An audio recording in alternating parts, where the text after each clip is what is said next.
Sean bienvenidos a este programa especial de Multiverso UAS. En esta ocasión les presentamos una mesa redonda con motivo de las 17ª Jornadas Internacionales de Historia de las Monarquías Ibéricas. Una mirada desde la historia ambiental organizadas en nuestra universidad. En este programa contaremos con la participación de los doctores José Javier Ruiz Ibáñez de la Universidad de Murcia y el doctor Gaetano Sabatini de la Universidad Roma III. Esperamos que sea de su interés. ¿Qué tal? Muy buenos días. Hoy estamos en este programa de Multiverso.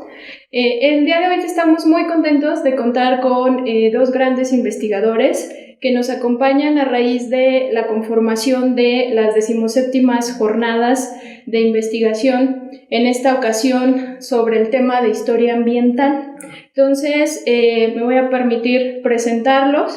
Del lado derecho tenemos al doctor Gaetano, del lado izquierdo tenemos al doctor Ruiz. Nos gustaría saber, doctores, ¿por qué elegir o cómo se generó la idea de crear las jornadas en Zacatecas? Bueno, lo primero, muy buenos días, querida Ruth, estimados televidentes, aunque nos vean en internet. Es un privilegio estar aquí en la televisión de la universidad, en la televisión zacatecana. Es un privilegio estar en Zacatecas, en esta ciudad tan hermosa y tan interesante al mismo tiempo. Y bueno, ¿por qué organizar unas jornadas internacionales que hacen confluir aquí en Zacatecas a las líneas de investigación más interesantes sobre lo que es el estudio del clima y el estudio de cómo el clima interfiere en las relaciones humanas? Bueno, por una razón sencilla. Lo primero está claro, por el prestigio de las instituciones académicas zacatecanas, que nos atraen muchísimo y con las que tenemos unos excelentes interlocutores. Para nosotros es un privilegio estar aquí.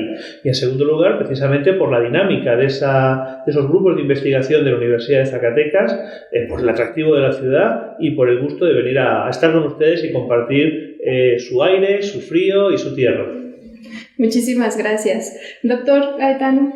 Bueno, como lo dijo muy bien el doctor Ruiz Ibáñez, tenemos una larga trayectoria de colaboración con la Universidad de Zacatecas, que es una universidad que tiene una proyección internacional importante. Mi universidad, la Universidad de Roma, tiene un convenio con dicha universidad, y entonces, ¿cuál ocasión mejor para reunirnos entre compañeros, colegas, historiadores de varias partes del mundo, no solo de México, de España, de Italia, de donde procedemos nosotros? Argentina, sí. Brasil. Y en este momento estamos en un percurso de elaboración de un programa de actividades de intercambio cultural que ve en la Universidad de Zacatecas su centro propulsor. Ok, muchísimas gracias. Incluso también tenemos visitas de la propia República Mexicana. Están compañeros, colegas del Colegio de San Luis, de la UNAM y de otras instituciones de gran prestigio. ¿Por qué en esta ocasión poner la atención particular en los estudios sobre historia ambiental? Me permito. Bueno, la reflexión de los historiadores nace en gran parte de las preguntas que nos hacemos en los momentos contemporáneos. Es cierto que en los últimos 20, 30 años hay una preocupación muy justificada sobre cómo mantener una relación con la naturaleza que nos resulte eficaz tanto a nosotros como al propio medio ambiente. Pero para entender esa realidad es necesario ver cómo ha sido la relación entre las sociedades y la naturaleza, cómo las sociedades se han protegido de la naturaleza, cómo la han modificado y también cómo han hecho que esa relación no sea eficaz y viceversa. Para comprender qué espacios de acción tenemos ahora, tenemos que comprender qué efectos han tenido esas relaciones previas. Esto ha generado una serie de dinámicas y de líneas de investigación particularmente ricas. En un territorio semiárido como es el estado de Zacatecas, parece evidente que buscar la forma más eficaz de relacionarse con la naturaleza, de mantener una relación simbiótica y mutuamente fructífera para la sociedad, para usar los recursos que nos permitan mejorar nuestra sociedad y hacerlo de forma durable, pues reflexionar hacia el pasado parece lo obvio. En consecuencia, ¿qué mejor lugar, dado que esas líneas están en una enorme vitalidad, que dentro de la República Mexicana hay grupos excelentes que están trabajando sobre ello, que en la Universidad de Zacatecas hay grupos punteros y liderazgos y que tienen liderazgo a escala nacional e internacional? ¿Qué mejor sitio que hacerlo que aquí en Zacatecas? Sí, muchísimas gracias. En ese sentido, doctor Gaetano, cuando hablamos de esta historia ambiental, llevamos 2 días ya de estas interesantísimas jornadas, se ha puesto sobre la mesa en la discusión quién es el actor o quiénes son los actores en esta historia ambiental. Ese es el punto fundamental. Todos somos actores de la interacción con el medio ambiente. A lo largo de los siglos, obviamente, agentes, actores han cambiado y han tenido un papel las instituciones han tenido un papel importante la introducción, por ejemplo, de nuevos tipos de cultivo, ha tenido un papel importante también el mercado. Cuando se pide un producto, se intenta meter en marcha la producción del mismo. Es un sistema altamente dinámico. Uno de los resultados más importantes de estas jornadas es que cada vez que nos profundizamos en el conocimiento de la historia ambiental, descubrimos nuevos actores. Por ejemplo, la interacción que hubo entre las poblaciones indígenas, la presencia hispana, la llegada de plantas de Europa a México, o también la gran interacción que hubo entre México y Oriente, por ejemplo con Filipinas. Un mundo altamente dinámico, de agentes altamente dinámicos. La visión que a veces tenemos del pasado como algo en que la cosa iban muy despacio está completamente lejos de la realidad. También profundizando un poco para continuar con esta charla tan amena e interesante, esta visión o esta mirada de la historia ambiental requiere una multidisciplinariedad, ¿no es así, doctor? Claro, porque vamos a ver, y ustedes me van a entender. Seguro que ustedes en sus trabajos pues saben muy bien lo que hacen. Si conducen un tráiler, lo hacen muy bien. Si trabajan en una maquila, lo hacen muy bien. Si saben de mecánica, lo hacen muy bien. Pero hay cosas que ustedes no saben hacer. Eso nos pasa también a los científicos. Hay cosas que sabemos hacer. Nosotros, por ejemplo, nos relacionamos muy bien con los documentos del pasado, podemos reconstruir más o menos la información que nos lleva del pasado, pero hay muchas cosas que no sabemos. En consecuencia, tenemos que recurrir a aquellos que se han especializado en esos elementos. Geógrafos, que conocen mucho mejor cómo se construye el ámbito geográfico, biólogos, botánicos, especialistas, que tienen conocimientos de los que nosotros carecemos, pero que necesitamos esa información. La ciencia no es un espacio de egoísmo, ni es un espacio de buscar quién es el genio. La ciencia es un espacio de colaboración entre especialistas muy especializados que nos permiten algo que es general a todas las sociedades, que trabajando juntos somos mejores. Por eso, pues pedimos ayuda de aquellos especialistas que no sabemos. Y lo mismo sucede, por ejemplo, pues con las poblaciones que viven sobre el terreno. Ellos conocen mucho mejor el uso de las plantas, de los acuíferos, de lo que nos puedan decir los documentos. Hay que preguntarle a la gente que trabaja y a la misma gente de esas comunidades, más bien diría de esos pueblos, que es el término exacto, con lo cual no solo la ciencia es un espacio de descubrir lo desconocido, sino de hacerlo poniendo en valor el trabajo de los demás. Sí, es correcto. En ese sentido también la multidisciplinariedad, la inter y la intradisciplinariedad también abre la pauta para nuestra propia disciplina, que es la historia. ¿Cómo conectamos lo que siempre manejamos? Lo decía hace un momento el doctor, somos especialistas en papeles, de repente nos dicen en papeles viejos, ¿no? Pero ha trascendido también nuestra disciplina en estas propuestas metodológicas en cuanto a las fuentes. ¿La historia ambiental también nos abre esta pauta a otro tipo de fuentes?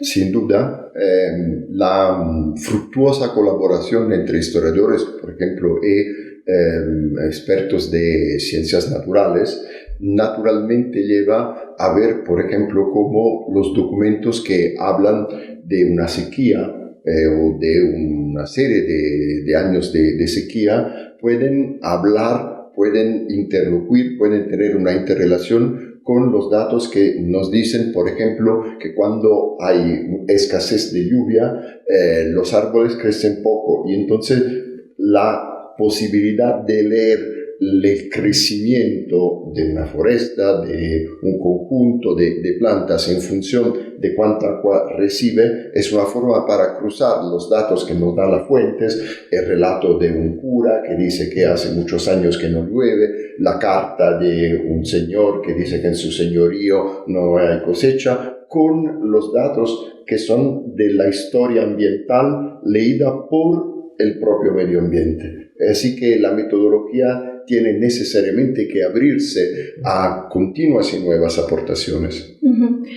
Como fuente también hemos visto a lo largo de las jornadas que proponen, por ejemplo, la iconografía. ¿Nos podría ayudar en ese sentido? Claro, vamos a ver, para quien no lo entienda, la iconografía es cómo hemos representado las cosas. Ahora lo hacemos con TikTok, ahora lo hacemos con Internet, lo hacemos de muchas formas. Nos quedan también retazos, vestigios de cómo se representaban las cosas. Y lo podemos ver cuando vamos a una iglesia o vamos a un museo. No solo tenemos que ver un cuadro para pensar si es bonito, si es menos bonito, si nos gusta, sino para ver cómo se representaba entonces y qué se representaba del paisaje, cómo se veía, porque evidentemente nuestra visión del paisaje es cultural. Vemos unas cosas y otras cosas no las vemos. Les pongo un ejemplo. Si piensan en los cuadros que tenemos sobre el actual estado de Zacatecas, pues desde la fundación de la ciudad, generalmente no vamos a tener ninguna representación específica de la casa de las gentes pobres. Solo tenemos representaciones de la catedral, de las iglesias, que son cosas muy bonitas. ¿Por qué? Porque en ese momento querían representar lo que era importante para ellos. Con lo cual, hay cosas que no nos dicen lo que eran las cosas, sino cómo la gente de la época veía las cosas. Claro, y esa reflexión tenemos que hacerla hacia nosotros mismos. ¿Qué pensamos que es importante y qué pensamos que es accesorio? Y yo les puedo asegurar que las casas de los pobres eran mucho más importantes que los palacios de los ricos, por una razón sencilla: había más pobres y eran los que trabajaban. Sí, así es. Muchísimas gracias, doctor. Continuando con la amena charla, ¿cuál ha sido el balance hasta ahora? Breve, todavía no terminamos las jornadas, pero un balance general, doctor, de las temáticas. Bueno, el primer aspecto que yo diría es que nos quedamos asombrados con la gran calidad de la aportación de los jóvenes investigadores. Hacer historia es importante por tener una proyección hacia el pasado, pero también hacia el futuro. Y si no hay nuevas generaciones de historiadores, eso significa que este conocimiento se va a perder. El primer aporte que nos dan esta jornada, que seguro con el día de hoy se va a confirmar, es que tenemos valiosas generaciones de jóvenes investigadores. El segundo es lo que ya mencionábamos, o sea, un trabajo interdisciplinario muy bueno. Hay un coloquio muy fértil entre distintas áreas y también una grande abertura. No hay fronteras al conocimiento de la historia. El hecho que historiadores que proceden de tantas partes distintas del mundo, los que están aquí, los que infelizmente no están, están a distancia, participando a distancia, demuestra que ya no existe más una historia mexicana, una historia española, una historia italiana, una historia. Existe una historia compartida por todos. En ese sentido, otro tema también que se ha puesto sobre la mesa en estas jornadas es hablar en plural de los mundos ibéricos.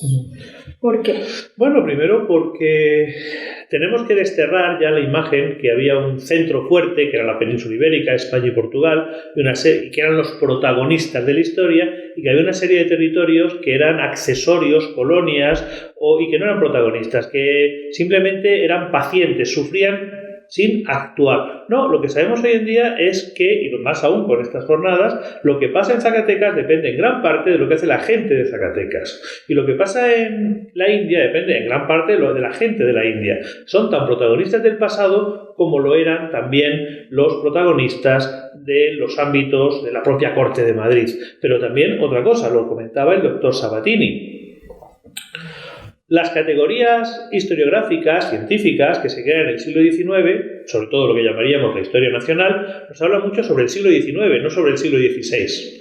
No podemos seguir viendo el siglo XVI con los ojos de la gente del siglo XIX. Es absurdo, es absurdo. Es como si pretendiéramos que en el siglo XVI fueran en tren. No había trenes en el siglo XVI. Estaríamos invadiendo el pasado. Lo que sabemos es que esos mundos ibéricos, en los ámbitos donde se hablaba en italiano, en español, en portugués, que eran ámbitos que había en América, en Europa, en Asia, en África, tenían rasgos muy parecidos. Una cultura política, cultura religiosa, una forma de ver el mundo, incluso de sentirlo, muy parecidas, muy interrelacionadas y en la que todos eran protagonistas.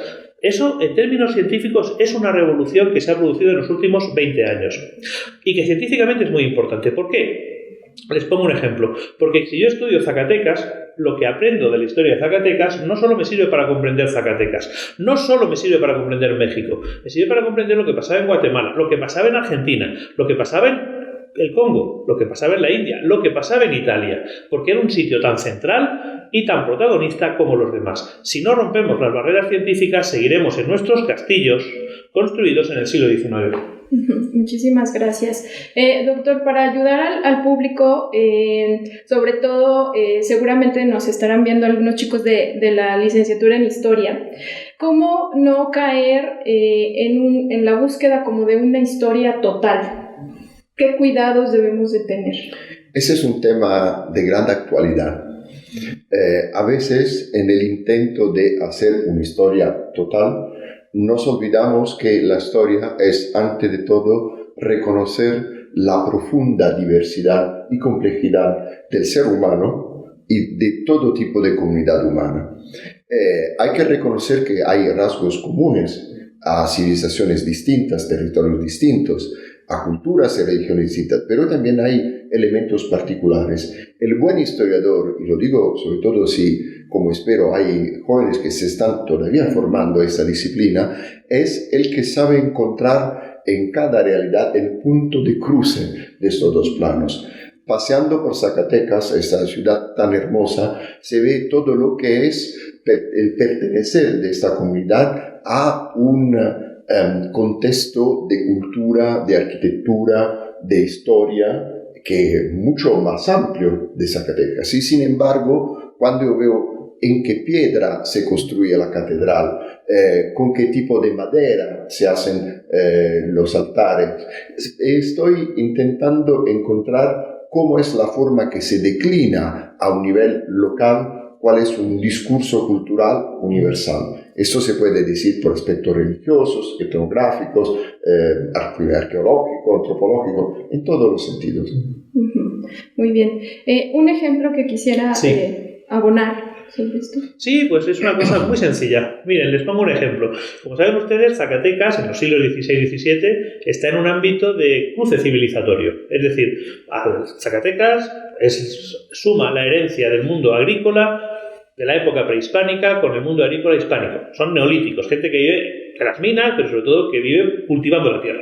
Y está en confrontación con zonas de poblaciones que son seminómadas, que son semicazadores-recolectores, pero que básicamente, en términos genéricos, están fuera del mundo neolítico, por resumirlo rápidamente. Es decir, esto es una frontera. Es una frontera en la que se combate. ¿Y cómo se combate? Pues se combate con violencia, porque la historia lleva mucha violencia. Eso hay que no es ni bueno ni malo, es malo. No, la violencia es mala, pero no es, pero es bastante común. La pregunta es, ¿cómo luchan en Zacatecas para que no les roben los ganados, para que no les secuestren mujeres, para que no se lleven esclavos? ¿Cómo luchan? ¿Cómo mantienen la frontera? Pues la mantienen porque los habitantes de Zacatecas tienen una serie de derechos políticos, son vecinos y tienen obligaciones militares. Son milicianos, digámoslo así. ¿Por qué? Porque el rey de España está muy lejos, porque el rey de España no tiene un ejército de verdad, es demasiado caro. Bueno, pues esa forma en la que el estatuto político de los habitantes de Zacatecas, el estatuto político de hombres y mujeres en Zacatecas, y esto es muy importante, no solo de los hombres, se construye de la misma forma que se construye en el Mediterráneo, donde no hay incursiones de guachichiles, hay incursiones de argelinos que vienen a coger esclavos, a robar ganado y a saquear. ¿Cómo se defiende el Mediterráneo? En Italia, en España, con ciudadanos que tienen derechos porque tienen armas, por milicianos, porque el rey de España tampoco tiene ahí un ejército. Claro, es el mismo modelo, pero no se va a construir esa misma ciudadanía, esa misma vecindad, esos mismos derechos a nivel de Zacatecas, donde hay una mezcolanza étnica diferente y unas tradiciones prehispánicas que siguen actuando, que en el Mediterráneo. Lo interesante de los historiadores es comprender que entendiendo Zacatecas entendemos mejor el Mediterráneo, pero que no son iguales. Eso es lo fundamental de los historiadores. Eso hace que sea tan interesante venir aquí, discutir, aprender de los colegas que trabajan sobre la frontera con la Gran Chichimeca. Claro que sí, pero para ellos intercambiar nuestros conocimientos. Ese es el espíritu de la ciencia. Es correcto. De hecho, uno de los espíritus que tiene también la jornada es las jornadas que se están realizando, es entrar en una discusión académica así fructífera, escucharnos y darnos cuenta justamente de estas estrategias, de estas particularidades que están en los diferentes entornos. Me gustaría, aprovechando que los tenemos aquí de visita, que nos hablaran también un poco de sus líneas de investigación, doctor. Bueno, para hablar de la línea de investigación en que trabajo en este momento, quiero hacer referencia a un encuentro que tenemos hace pocos días en Roma, también un encuentro relacionado con la red columnaria, con el mismo entorno de colegas que están aquí en Zacatecas. Allí se hablaba de un tema totalmente distinto y sin embargo relacionado con esto. El tema era la recurrencia de los 400 años de la proclamación como santos, de la canonización de 4 santos muy importantes para la historia de los mundos ibéricos: San Francisco Javier, San Ignacio de Loyola, Santa Teresa de Ávila, San Isidro Labrador, más del santo de mi ciudad de Roma, San Filippo Neri. ¿Por qué digo esto? Porque a la hora de hacer una historia que sea en el mismo tiempo total pero respetuosa de las identidades particulares, uno de los elementos que nos permiten entender qué ha sido el mundo ibérico es su identidad religiosa. Eso es verdadero todavía ahora, imaginémonos hace 4 siglos. Entonces, una de las líneas de investigación que yo estoy es justamente esto, de indagar cómo los mundos ibéricos en momentos dados de su historia se identifican con grandes figuras de santos, como son los que acabamos de mencionar. Todavía hoy en las iglesias de Zacatecas hay altares dedicados a estos santos, no por casualidad. Y lo que significa pertenecer a un mundo que se identifica como fue en su momento la monarquía española, con algunos cultos religiosos. Sobre esto desearía que el profesor Luis Ibáñez, mejor que yo, hable. No, es simplemente la comprensión. Es decir, pensemos una cosa. En la iglesia de los jesuitas aquí tenemos estatuas de Ignacio de Loyola y Francisco Javier. Ignacio de Loyola y Francisco Javier nunca vinieron a Zacatecas. De hecho, Ignacio de Loyola murió en Roma, por cierto, en malas relaciones con el Papa de turno, con Paulo IV Carafa, y Francisco Javier murió en Japón. Bueno, sí, en Japón, camino de China, podemos decirlo así. Es decir, en Zacatecas le están rezando a santos que en principio no tienen que ver con Zacatecas, ¿o sí? Pues sí tienen que ver porque representan cosas a través de las cuales se definen las personas, a través de las cuales hay una serie de ideales tipo. En el caso de Francisco Javier es la mundialización. Un señor que nace en Navarra, se va a Francia, se va a Italia, de Italia se va a la India, de la India se va a Japón. Esto en el siglo XVI. Imagínense ustedes que cada viaje son 2 años. Y termina después de Japón decidido irse a China y se muere de cansancio, cosa que es comprensible, considerando la cantidad que había viajado. Sin embargo, el que haya santos que encarnen eso, significa que si nosotros, los zacatecanos, formamos parte de esa mundialización, también somos protagonistas y esos santos son nuestros. Pero no solo ellos, es que también en Zacatecas hay santos negros. Recuerden que, desgraciadamente, la monarquía hispánica tenía un montón de esclavos negros. Es correcto. Antes de que continuemos, doctor, vamos a un pequeño corte y regresamos. Pero lo que viene después es mejor. Regresamos a la amena conversación con los doctores, con el doctor Gaetano, con el doctor Javier. Nos quedamos justamente, doctor Javier, con esta exposición sobre la importancia de las devociones. Sí, y yo les estaba comentando que la monarquía española tenía muchos santos negros. Tenía santos negros, tenía muchos, y en la monarquía había muchos esclavos africanos, personas secuestradas en África, que son vendidas como esclavos y que trabajan en las minas de Zacatecas sin ir más lejos. Y ustedes me dirán, ¿es imposible que esa gente pensara poder integrarse? Pues sí, porque igual que los zacatecanos podían pensarse que formaban parte del mundo, porque dentro de los elementos definidores del mundo hispánico está la mundialización, esa evangelización con Francisco Javier, también en la monarquía hay muchos santos de origen africano que se representan como africanos negros. Es el caso de Ifigenia, por ejemplo, pues ustedes lo saben muy bien y espero que se porte muy bien con todos nosotros este año, es el caso de Baltasar.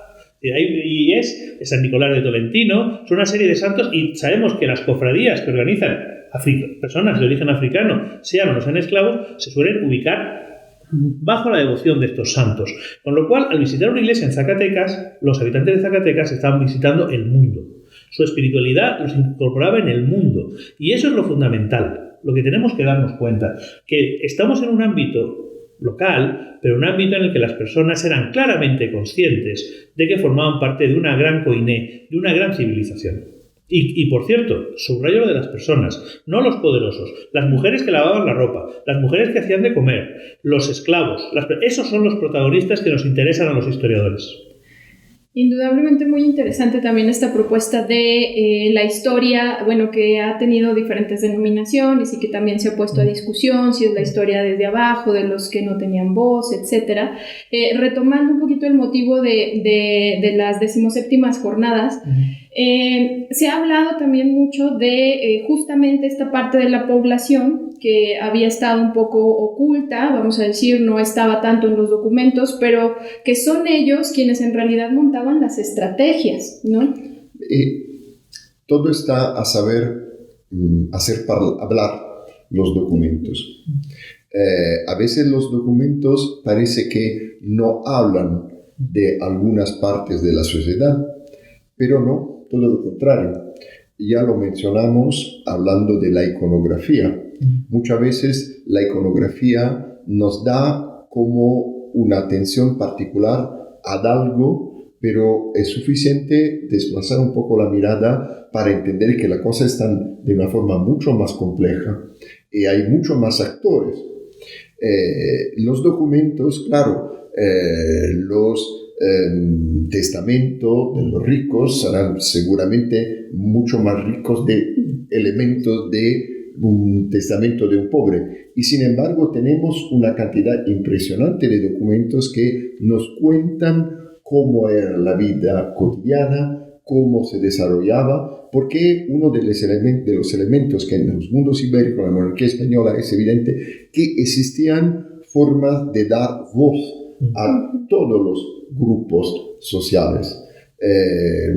Eso era por medio de la cofradía, era por medio de los defensores de los derechos de los pueblos. Existían de las formas, claro, nada de comparable con lo que es nuestra sensibilidad de mujeres y hombres del siglo XXI respecto a lo que es la democracia. No estamos hablando de esto, estamos hablando de un sistema, el antiguo régimen, con sus propias leyes, sus propias reglas y sus propias formas de levantar la voz.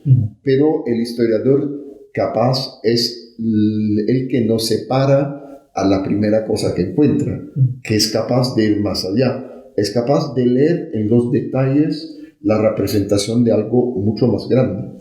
Y, si me puedo permitir, también es el historiador el que hace eso y el que tiene la honestidad y la humildad de dejar hablar al pasado. Es decir, a todos nosotros nos gustaría que todas las personas del siglo XVI fueran antiesclavistas, que todas las mujeres fueran liberadas.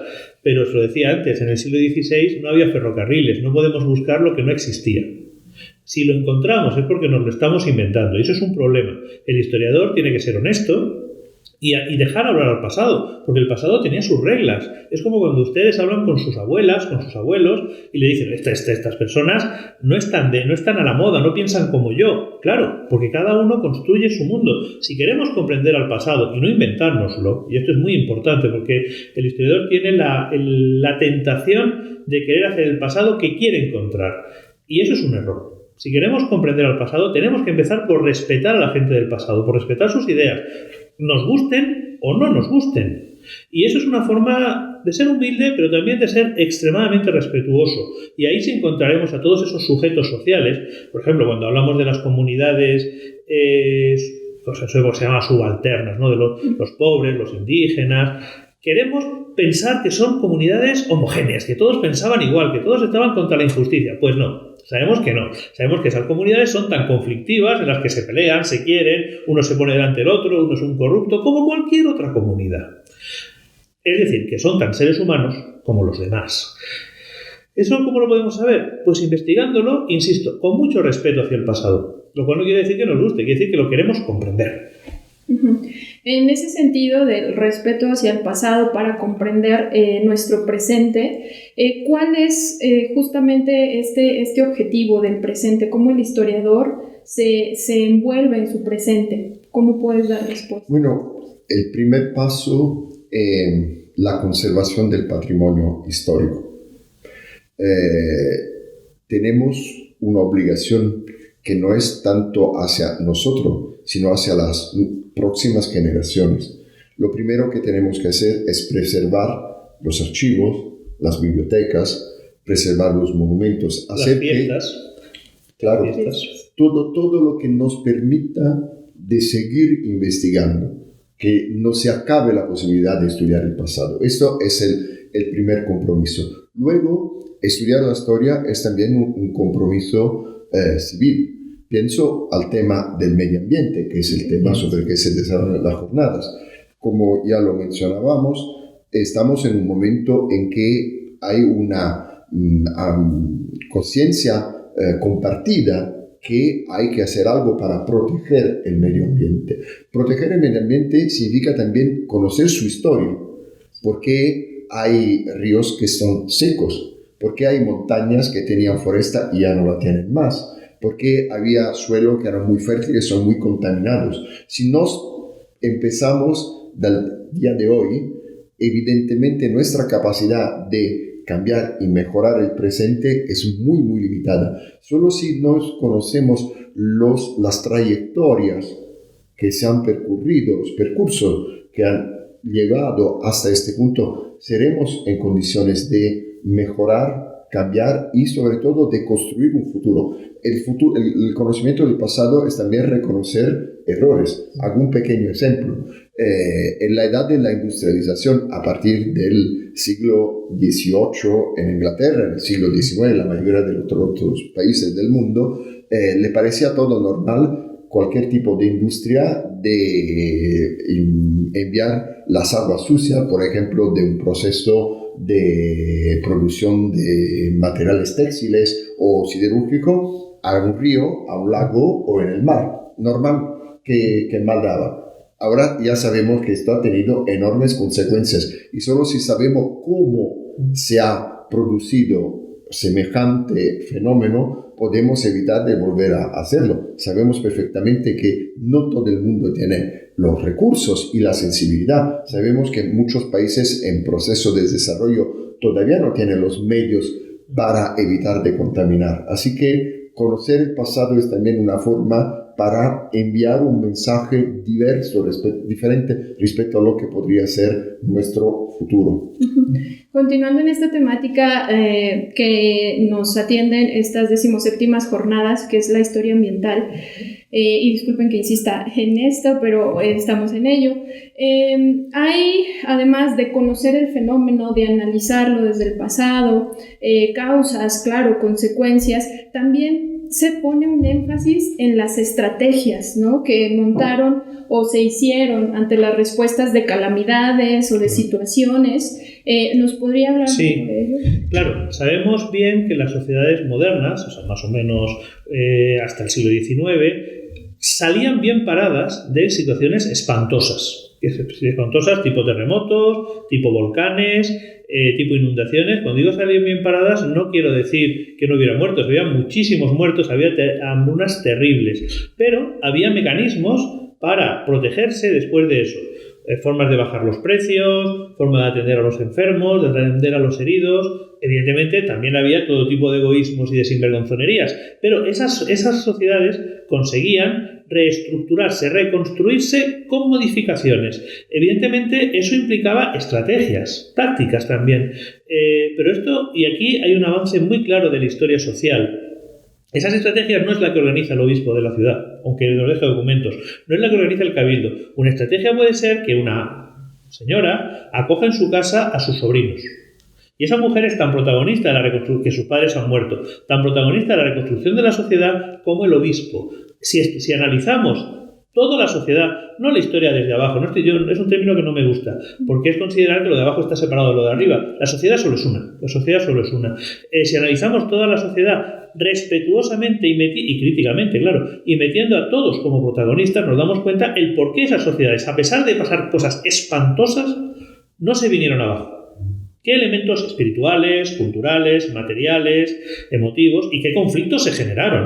Porque no estamos hablando de sociedades armónicas en absoluto, estamos hablando de sociedades en competición. Eso nos enseña mucho.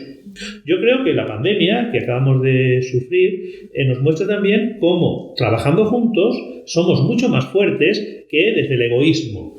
Evidentemente, también hemos visto circunstancias de egoísmo espantosas con la gestión de las vacunas, pero nos hemos dado cuenta como especie, y no está mal recordarlo, que juntos somos mucho más fuertes y que las estrategias, si no mejoran a todos, no sirven a nadie. Es correcto. Esto diga que uno de los importantes resultados que da el conocimiento y la reconstrucción de las sociedades del pasado, de los momentos de ruptura de un equilibrio, como puede ser con los eventos naturales, un terremoto, una inundación, una sequía, se sale, o mejor dicho, salen mejor las comunidades que son capaces de poner en marcha mecanismos de solidaridad intergeneracional, solidaridad entre distintas comunidades, solidaridad entre el campo y la ciudad.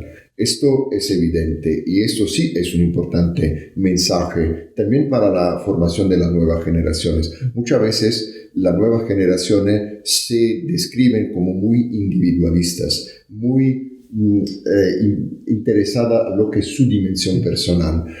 Cada vez que todo lo contrario se le da la oportunidad de compartir un percurso, de ser parte de una comunidad, descubren cómo es importante multiplicar sus recursos dentro de un grupo. Eso es uno de los grandes resultados que da el estudio de la historia.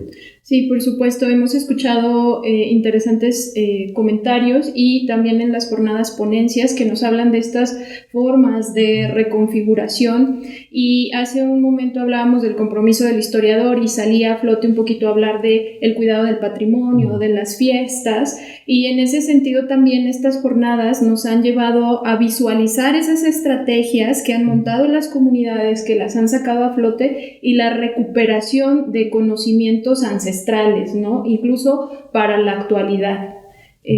¿Quisieran profundizar? Claro, lo que hay que darse cuenta, insisto, es que dado que todos han sido protagonistas del pasado, todo lo que viene del pasado es interesante. Hemos tenido unos discursos en el que hemos afirmado que había una única modernidad, la modernidad anglosajona, protestante, y que lo demás eran formas de oscurantismo, el catolicismo, el Mediterráneo, las poblaciones indígenas, que eran incapaces de sumarse a la modernidad. Es decir, hemos confundido cultura con civilización. La civilización es una, es común y tiene múltiples aportes.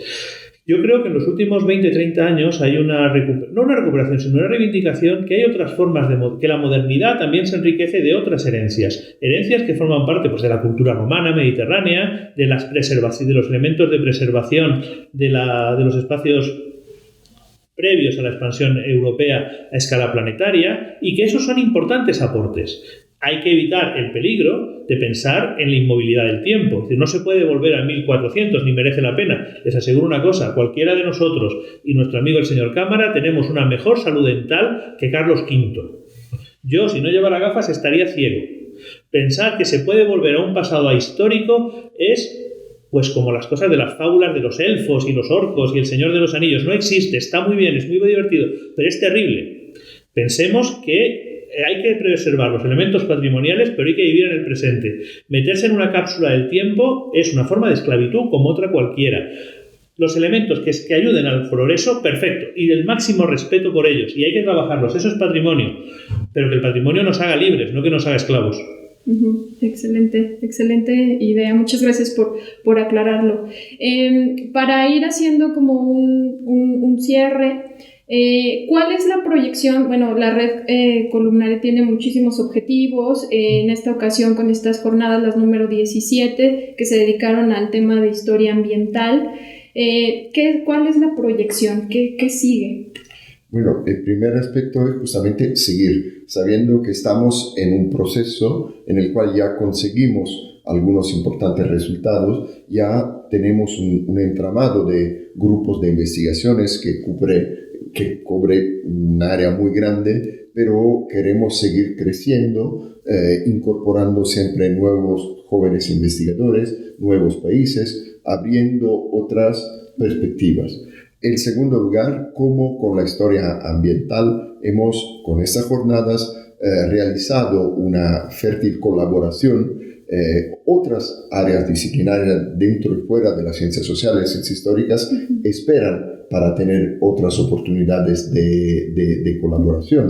Esos son puntos. Tercero, los jóvenes, encontrar la forma de seguir formando, creando talleres, dando la oportunidad a jóvenes historiadores de saber que serán recibidos en un medio de investigación que va a valorizar sus capacidades, que no se quedarán un poco solo aislados estudiando 4 papeles viejos que no le importan a nadie, todo lo contrario, que tendrán acceso a nuevas tecnologías, porque eso también es importante.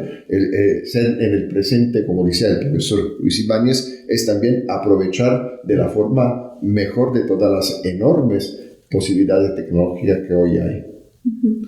Si me puedo permitir añadir lo que estaba diciendo el doctor Sabatini, nosotros hace 20 años fundamos Columnaria, el doctor Sabatini y yo, me está sufriendo desde entonces, queriendo aprender y queriendo poner al mismo nivel lo que se produce en México, lo que se produce en Portugal, de lo que se produce en Italia, del discurso histórico que se produce en Bélgica, aprender. Con los años hemos aprendido mucho. Nosotros pues seguimos estando en la red, pero no hay ningún ámbito de liderazgo. Y esto quiero decirlo muy importante. Las jornadas de Zacatecas tienen una temática que ha decidido el grupo de Zacatecas. Una temática en la que ni el doctor Sabatini ni yo somos especialistas.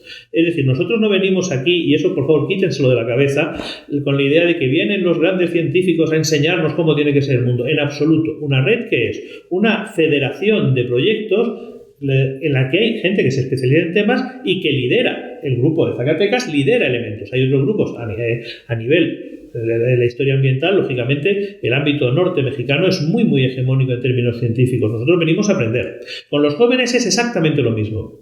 Cuando queremos abrir un espacio para los jóvenes, no es para que los jóvenes sigan haciendo lo que nosotros hacemos. Al contrario, es porque los jóvenes van a hacer cosas que nosotros no sabemos. Porque ese es el objetivo de la ciencia, que la generación que está ahora sea superada y sea mejorada por lo que viene después. El éxito o el fracaso de Columnaria es, yo creo que el éxito, que hemos creado un espacio en el que mucha gente está aprendiendo de otra gente, asumiendo sus limitaciones, y precisamente por eso es una red. No hay un liderazgo, no hay una jefatura, no hay un gran discurso. ¿Por qué? Porque queremos aprender. Eso es ser científico. Muchas gracias. Siguiendo la conversación, algo que se ha notado en esta capacidad de análisis de los diferentes nodos que tiene la red es también una importante separación de la visión eurocéntrica. Claro, eso es el punto de partida. En mi generación se miraba al mundo desde el centro del mundo, que supuestamente era Europa, lo que significaba perder la capacidad de entender casi todo. En primer lugar, porque el mundo no tiene un centro. Todo lugar es un centro del mundo, así como cada hombre es el centro del universo. Eso lo sabemos desde el tiempo de los grandes humanistas, de Erasmo de Rotterdam hasta ahora. La visión eurocéntrica que se consolida sobre todo en el siglo XIX por un conjunto de razones históricas y geopolíticas ha sido la forma con la cual por mucho tiempo Europa no ha entendido absolutamente nada del mundo. Todo lo contrario, en el momento en que se sale de esta visión totalmente reductiva y limitada, se descubre la enorme riqueza. Repito lo que decía antes, paseando por Zacatecas se encuentran aquí los rasgos de una cultura universal. Y aprende mucho. Él, como yo, viene de Roma. Roma es una grande ciudad universal, es la capital del cristianismo. ¿Qué puedo aprender yo que soy de Roma en Zacatecas? Tengo que aprender todo. Porque el primer requisito que tiene que tener un historiador es la humildad. Con la humildad se entiende el mundo, con la soberbia no se entiende nada. Excelente. Eso tiene a su vez un precio, porque si hay que renunciar al eurocentrismo, hay que renunciar al mexicanocentrismo, y hay que renunciar al etnocentrismo o al indigenocentrismo. Es decir, los discursos de esencialización, sean los que sean, sirven para confirmar nuestra ideología, cosa que nos hace sentirnos muy a gusto, pero que científicamente no sirve para nada, créanme ustedes. Con lo cual, ese avance científico que devuelve el protagonismo de la historia a quien siempre lo tuvo, que fueron las personas, nos pone ante el reto de estar dispuestos a aprender. Y bueno, pues como es una cosa muy divertida, yo les invito a ustedes que empiecen a mirar el pasado de esa forma y darse cuenta que sus abuelos eran tan protagonistas de ese pasado como Carlos V o como el propio Erasmo de Rotterdam. Sus abuelos, sus abuelas, sus antepasados, con sus desgracias, con sus heroicidades, con sus odios, con sus amores, porque eran personas. Pues magnífica manera de cerrar esta charla, les agradecemos mucho, también agradecemos el espacio que nos da aquí la universidad y pues los esperamos pronto, todavía tenemos mucho trabajo que realizar, pero un honor contar con ustedes. Privilegio para nosotros. Muchas gracias a todos. Gracias. Y sepan una cosa, la historia no solo es la mejor de las ciencias, también es la más divertida. Excelente, gracias. Muchísimas gracias por habernos acompañado en este programa especial de Multiverso UAS. Les recordamos seguir escribiendo sus comentarios a nuestra página de Facebook, pues nos interesa mucho conocer su opinión. Nos vemos aquí hasta la siguiente. Adiós.